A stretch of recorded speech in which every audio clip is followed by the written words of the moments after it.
अभी तक हमने बहुत सारा रूल्स सीख लिया है, जो सर्किल्स, लूप्स, हुक्स कैसा यूज़ करना है, कैसा किधर यूज़ करना है, ये सारे बात। अभी ये सारा रूल्स को आप कॉम्प्रहेंड करने के बाद आपको एक बात रियलाइज़ होना है, ये वोवेल इंडिकेशन मतलब वोवेल किधर इंडिकेट करना है। पहला एक कंडीशन ये है, when a word begins or ends with a consonant, that consonant is to be written in the briefest form। मतलब कोई भी कॉन्सोनेंट, कोई भी वर्ड एक कॉन्सोनेंट के साथ शुरू होता है या एंड होता है, that has to be written in the briefest form, like in words soup, this is the soup, place,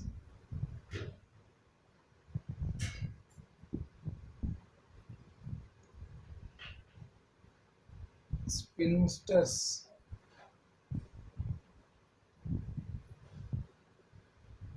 dances।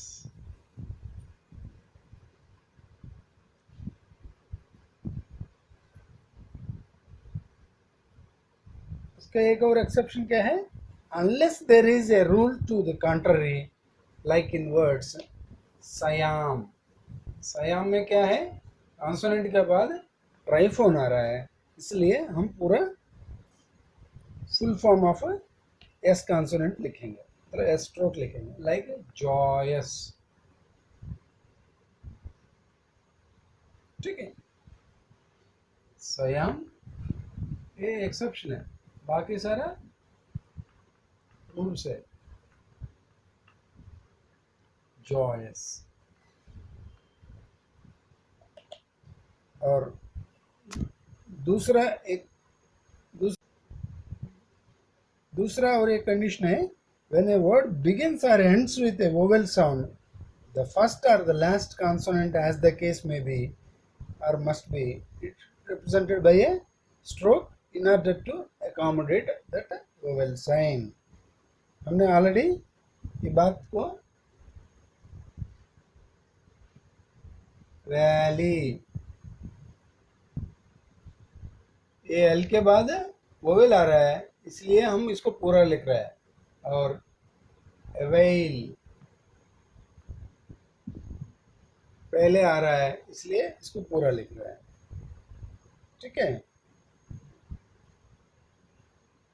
और स्लीप, स्लीप, इससे आपको पता हो जाएगा। स्लीप में एस का पहले कोई वोवेल नहीं है इसलिए हम ब्रीफेस्ट फॉर्म लिख रहे हैं, लेकिन इधर स्लीप में एस का पहले वोवेल फॉर्म है इसलिए हम स्ट्रोक एस को लिख रहे हैं।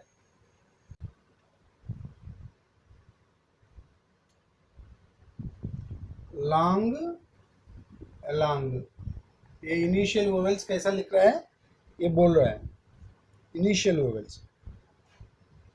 मतलब अभी तक हमने जो सीख लिया उससे हमें क्या पता हो रहा है, कोई भी वर्ड में इनिशियल और फाइनल वोवेल होता है, it is implied by the outline of the word without the use of the vowel sign. देखो, लॉन्ग में हम नहीं रख रहे हैं वोवेल, अबव द लाइन लिख रहा है, लेकिन लॉन्ग में लिख रहा है। स्लीप जब लिखता है इंडिकेट नहीं करेंगे क्योंकि इनिशियल वोवेल है इसलिए हम पूरा स्ट्रोक एस लिख रहे हैं बोल के हम इम्प्लाई करते हैं उस बात को। ऐसा एज्यूम, सम को ऐसा लिखता है ना, लेकिन एज्यूम को स्ट्रोक एस के साथ लिखते हुए हम ये वोवेल को इग्नोर करेंगे, मतलब इम्प्लाइड है, स्ट्रोक एस लिख रहा है मतलब इसका पहले वोवेल है बोल के इम्प्लाइड बोलते हैं इसको। सेम में अराइव्स ऐसा लिख दिया तो आप ये वाला इंडिकेट नहीं करोगे अराइव्स में। और लॉन्ग, लाइक, ये वाला यूज करोगे आप, पहला वाला इग्नोर करोगे डाउनवर्ड लिखते वक्त। अवेयर, अवोधी लाइन लिखोगी, आपको समझ में आना है, इसके पहले वोवेल है इसलिए हम अवोधी लाइन लिख रहे हैं। और वेक अबोव द लाइन लिखोगे आप, अबोव द लाइन लिख दिया तो इसका मतलब इम्प्लाइड ये है, इसका पहले वोवल है इसलिए हम वो वाला नहीं लिखेंगे लिखते वक्त। वाइल आगे वाला लिखेंगे लेकिन पहले वाला नहीं लिखेंगे। सेम वे अबोव पहला वाला नहीं लिखेंगे, लेकिन प्लेसमेंट की वजह से हम ये इम्प्लाई करेंगे इसका पहले वोवेल है बोल। और दूसरा एक और है initial consonant implied. Initial consonant implied, initial consonant implied मतलब कॉन्सोनेंट है लेकिन उससे हमें पता हो जाएगा क्या है। स्लीप थ्रू दी लाइन लिखेंगे। सम, राइजिंग,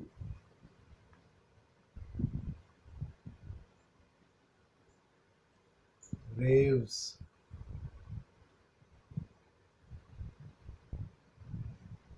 long,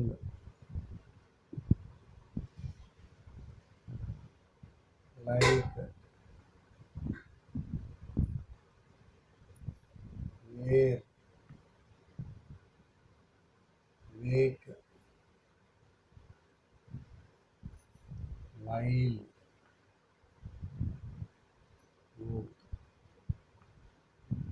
आपको ये सारे वर्ड्स देखते हुए आपको एक बात समझ में आना है, जो वोवेल इंडिकेशन पहला वाला इनिशियल वोवेल्स को जो इम्प्लाई कर रहा है, जो पहला सेट ऑफ वर्ड्स हमने लिखा था, sleep, assume, rising, arrive, along, like, awake, aware, abhor, avail, ये सारे वर्ड्स में अब देखो स्लीप, स्लीप का स्लीप लिख दिया जाए।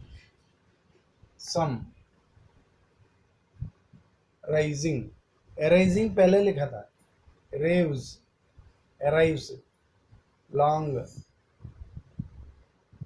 along, like, alike, where, aware, wake, awake, while, awhile, woke, awoke, like that। अब हमने इनिशियल वोवेल का बारे में, इम्प्लाइड का बारे में सीख लिया और इनिशियल कॉन्सोनेंट का इम्प्लाइड के बारे में सीख लिया। नाउ ये क्या है, final vowel implied. Final vowel हम कब लिख लिया तो हम उस वोवेल को प्लेस करने के लिए हम पूरा कॉन्सोनेंट लिखेंगे। जब हम फाइनली पूरा कॉन्सोनेंट लिख दिया, ये समझ लेना लास्ट में कोई वोवेल है। लाइक इन वर्ड्स सॉरी, इधर लिखोगे लेकिन ये नहीं लिखोगे आप, सॉरी। लस्सी ये नहीं लिखोगे। टेस्टी, एक्चुअली इधर एक वो होना है लेकिन हम ये नहीं लिखेंगे क्योंकि टी लिख रहा है, हम ये समझ लेंगे क्योंकि टेस्ट ऐसा लिखेंगे आप, टेस्ट, टेस्टी लिख दिया तो ये वोवेल को इग्नोर करेंगे हम।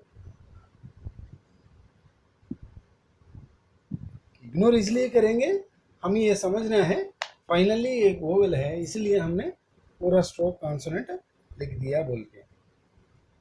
डेफाई, इधर ये नहीं लिखेंगे, ये आई वाला नहीं लिखेंगे, ऐसा लिखेंगे डेफाई।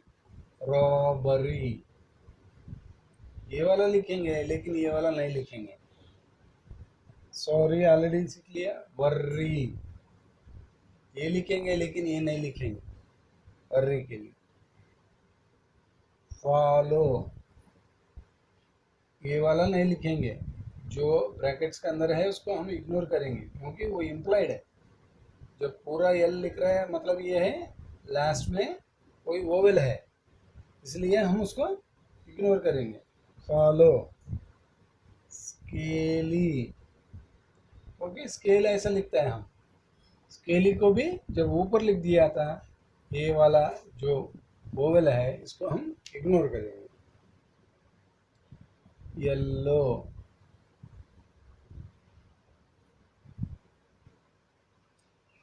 क्योंकि एल ऐसा लिखेंगे, है ना, येलो लिख दिया, ऊपर एल लिख दिया, मतलब ये वाला हम इग्नोर करेंगे, हम समझ लेंगे एल के बाद कोई वोवल है। लेकिन ये सेकंड प्लेस भी हो सकता है या थर्ड प्लेस भी हो सकता है, depending on the word. L हम सेकंड प्लेस के लिए भी वोवेल अपवर्ड लिखेंगे, थर्ड प्लेस के लिए भी लिखेंगे अपवर्ड। इसलिए ऐसा वर्ड्स में येलो वाले में हम नॉर्मली इंडिकेट कर देते हैं। इग्नोर करने से कंफ्यूजन होने का थोड़ा संभावना है, इसलिए वो प्लेसमेंट कर रहा है। और हमने अभी फर्स्ट प्लेस वोवेल एम्प्लॉयड का सीख लिया, इनिशियल कॉन्सोनेंट एम्प्लॉयड का सीख लिया, फाइनल वोवेल एम्प्लॉयड का सीख लिया। Now final consonant employed.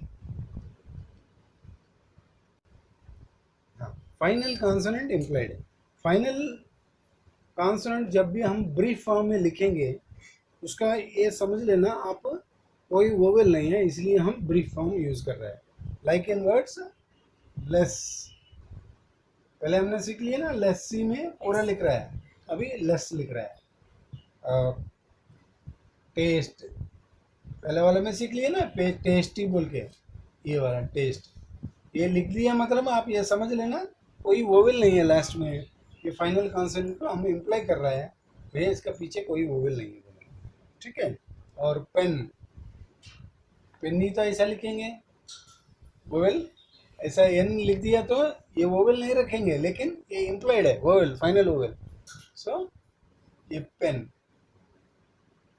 और डेफ, भी हमने सीख लिया डेफाई, ये लिख लिया लेकिन इसका कोई वोवेल नहीं रखा था। ये डेफ के लिए तो हम इधर रखेंगे, लेकिन डेफाई के लिए नहीं रखेंगे। एवरीथिंग इज इंटरकनेक्टेड, मतलब एक एक सेट जैसा आ रहा है ना आपका, फाइनल वोवेल इम्प्लाइड और फाइनल कॉन्सोनेंट इम्प्लाइड, ये वाला दोनों इंटरकनेक्टेड है। वही वर्ड्स इधर उसका शॉर्ट फॉर्म वाला जो वोवेल फॉलो नहीं कर रहा है, उसको वो इंडिकेट कर रहा है। रिपेयर, डाउनलोडार लिख दिया था, कोई वोवेल नहीं है बोल के। शोर, कोई वोवेल नहीं है, शोर। वोर, कोई वोवेल नहीं है लास्ट में। फुल, कोई वोवेल नहीं है। स्केल, हमने अभी बोला था ना, स्केल नीचे लिखेंगे, वोवेल नहीं है। और यल, एल में भी एल को डाउनवर्ड लिखेंगे, कोई वोवेल फॉलो नहीं कर रहा है। Like that you have to apply the initial, final consonants or vowel in every word you are writing. Thereafter he has given exercise numbers 81 and 82, revisionary exercise है, मतलब अभी तक आपने जो वर्ड सीख लिया था और ये वोवेल्स किधर प्लेस करना है किधर प्लेस नहीं करना है, ये सिखाते हुए आपको उन्होंने जो पैसेजेस बनाया था, आप उसको प्रैक्टिस कर लीजिए, ठीक है। और ये उसके बाद सबसे बड़ा एक एक्सरसाइज दिया था, रिविजनरी एक्सरसाइज। उसको आप लोगों ने कितने बार लिख सकता है 4 दिन में, उतने बार लिख लीजिए, क्योंकि बड़ा अच्छा पैसेज है, थोड़ा बड़ा भी है। और अभी तक आपको जो भी लेसन्स ख़त्म हो गया था, उस लेसन्स का सारा वर्ड्स, मतलब एक एक वर्ड, एक एक लेसन में एक आधा वर्ड आते हुए उन्होंने पैसेज बना दिया था। उससे क्या होगा, आपका पूरा रिवीजन हो जाएगा, पूरा वाला वर्ड्स जो भी है। और ये वोवेल इंडिकेशन का भी आपका अच्छी तरह से प्रैक्टिस हो जाएगा। आप इसको बहुत बढ़िया प्रैक्टिस कर लीजिए। ये तीनों पैसेजेस डेली आप जितने बार लिख सकता है लिख लीजिए, चारों दिन। उससे क्या होगा, आपका हाथ और माइंड का जो बीच में कनेक्शन है बढ़ जाएगा, ठीक है। और दूसरा, आपका स्पीड राइटिंग में आपको ज़्यादा फ़ायदा देगा ये लेसन। आप एक बार थ्योरी पार्ट पढ़ लीजिए, क्योंकि अभी हमने अलग अलग करते हुए बोला था, इनिशियल वोवेल इम्प्लाइड, मतलब initial consonant implied, final vowel implied, final consonant implied. लेकिन पढ़ के तब इसको प्रैक्टिस कर लीजिए, आपको ज़्यादा फ़ायदा हो जाएगा। क्योंकि नॉट प्लेसिंग और placing the vowel actually improves your deciphering capacity of the stroke. जो भी कोई भी स्ट्रोक आप लिखोगे उसको जल्दी डिसिफर करने के लिए आपको ये वोवेल इंडिकेशन चार्ट आपको बहुत ज़्यादा फायदा देगा, इसलिए आप इसको जरूर जितना बार प्रैक्टिस कर सकते हैं तीनों स्पीड मैसेजेस उतने बार आप कर लीजिए, उससे आपको फायदा होगा। इनिशियल वोवेल इम्प्लाइड और इनिशियल कॉन्सोनेंट इम्प्लाइड ये दोनों एक सेट ऑफ वर्ड्स है, और फाइनल वोवेल इम्प्लाइड और फाइनल कॉन्सोनेंट इम्प्लाइड ये दोनों एक सेट ऑफ वर्ड्स है। मतलब जिधर एक लस्सी है तो एक लस्सी है, एक लस्सी, टेस्ट टेस्टी, पेन पेन्नी, ऐसा। सो आप एक बार पढ़ लीजिए धीरे, आपको ज़्यादा समझ में आ जाएगा, और ज़रूर प्रैक्टिस कर लेना। और इस चैप्टर में कोई उन्होंने ग्रामर्स या कंट्रैक्शंस कुछ नहीं दिया था। लेसन ऐसा दिखता है बहुत आसान है, लेकिन application is the most important thing. आप अप्लाई कर दिया तो थ्योरी पार्ट आपको बहुत फ़ायदा हो जाएगा, नहीं कर पाए तो आपको थोड़ा दिक्कत हो जाएगा इन डिस्फरिंग दी strokes. For this day, the lesson is over. We will meet again in another lesson after some days. Good day. Important note: don't try to remember the strokes without practicing. Practice, practice, and practice. There is no other way to learn and master stenography.